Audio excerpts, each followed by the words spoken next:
Hello, this is Dinoxels, and today we'll be reviewing the CollectA Brontosaurus.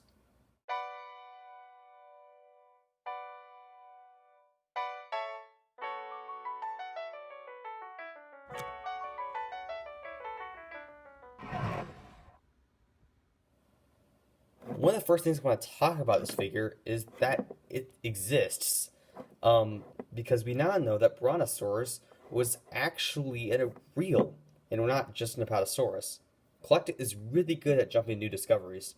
From Bahatosaurus to Sultry Venator, they did that the next year. I think Bahatosaurus, yeah, that one was announced the same year.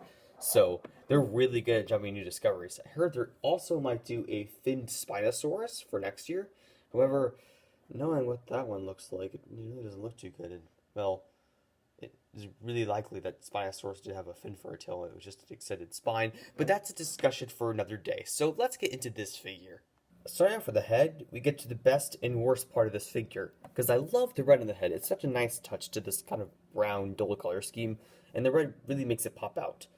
The critiques I have with the head is that it's incredibly smooth and it's kind of shrink wrapped, which is very unfortunate. Now you might say, Dinoxels, you're being a little harsh. It's a really tiny head. However, CollectA has done tiny scalation on tiny figures before.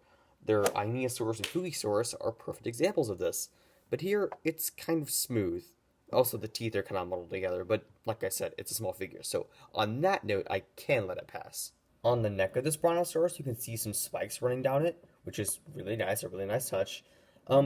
This is just not a personal preference, but I would have preferred some soft tissue kind of dangling down. However, that is pretty speculative. But I like my speculative stuff. But, for this figure, it works. It's a little strange that there's osteoderms right here, and then there's a row of spikes.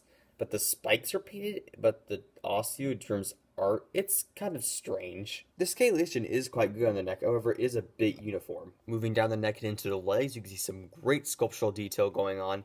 See the muscles and the bones moving around inside the flesh. Looks incredibly lifelike. Some of the paint, you can tell, kind of muddles together in some areas. And it looks a little odd. Also, the faded striping, which we're going to get to in a minute, is kind of inconsistent on both sides. Like right here, it curves down and stops. Then another one comes out right here. All over here, it comes down. Then way down here, another one is right there. So, a little inconsistent. It's a little odd.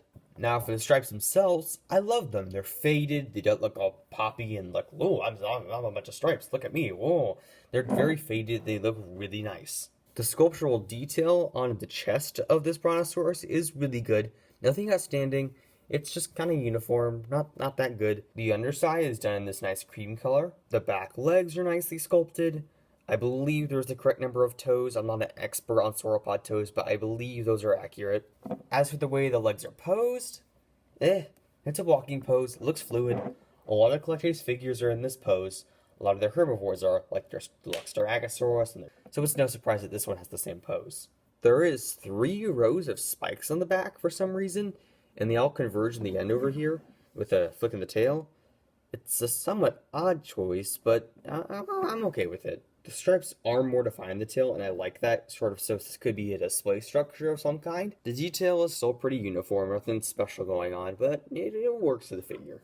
Moving on to the measurements, this figure measures approximately 11 inches long and right around 3 inches high. While in centimeters, it's about 28 centimeters long and just under 8 centimeters high. For size comparisons, here is the CollectA Fugisaurus, the CollectA Boreapelta, the CollectA Carnotaurus, if I can fit him in here, and the CollectA Lythronax.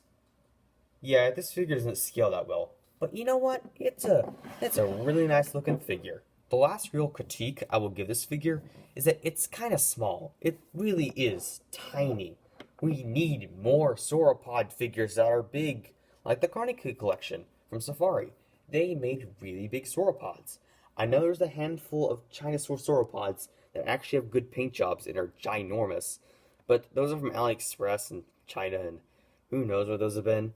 So, please, big companies, if you're listening, I doubt you are, make more big sauropod figures. Don't give us these tiny things. We need big sauropods.